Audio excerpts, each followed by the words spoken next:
Ready? Uh-huh. Ready? The terrible lie. Adam and Eve lived happily together in their beautiful new home, and everything was perfect for a Daddy? while. What? This looks like the exact same. It is the same as last night. But Mommy had a hard time videoing last night. Until the day when everything went wrong. God had a horrible enemy, and his name was Satan.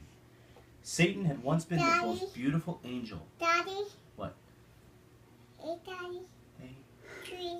Yep. Listen. But he didn't want to be just an angel. He wanted to be God. He grew proud and evil and full of hate, and God had to send him out of heaven.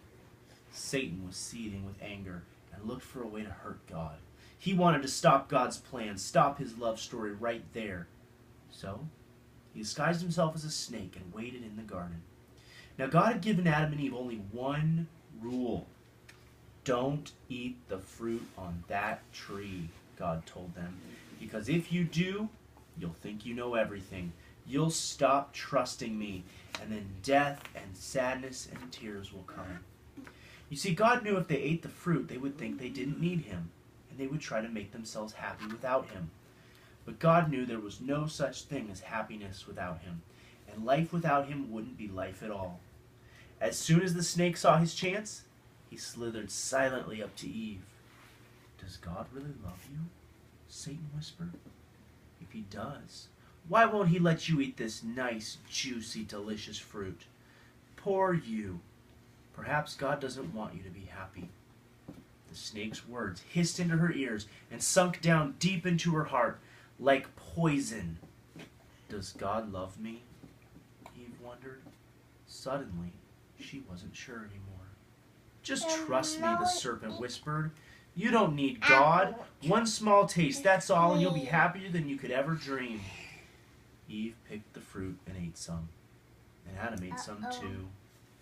And a terrible lie came into the world.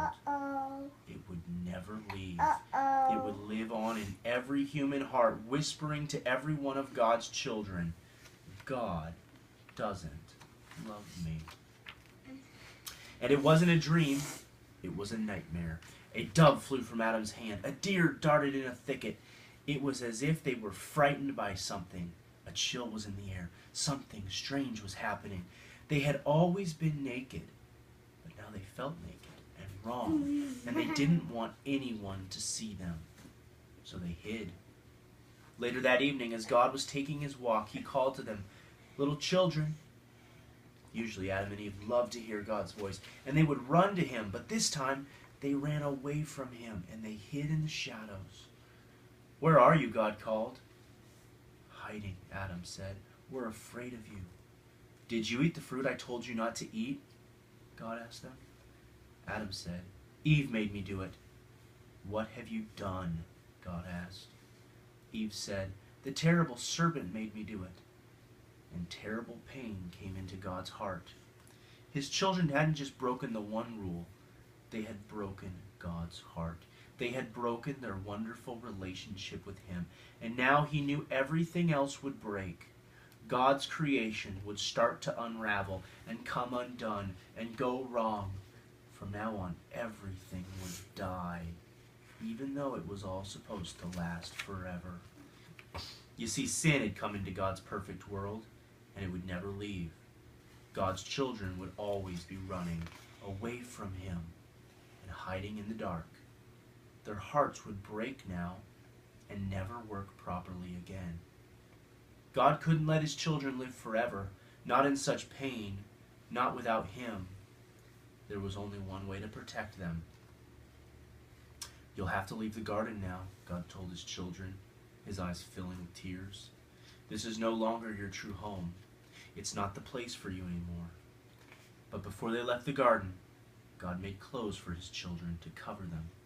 He gently clothed them, and then he sent them away on a long, long journey out of the garden, out of their perfect home.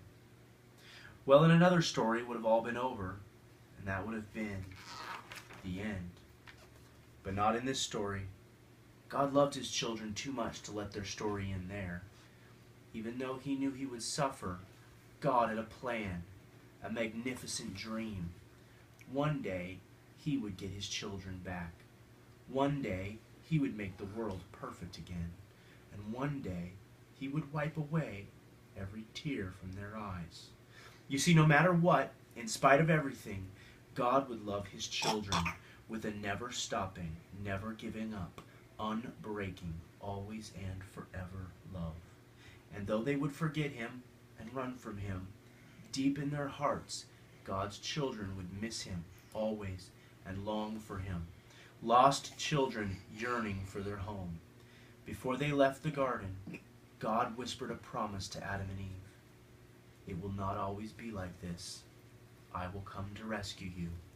And when I do, I'm going to do battle against the serpent. And I'll get rid of the sin and the dark and the sadness that you let in here. I'm coming back for you. And he would. One day, God himself would come.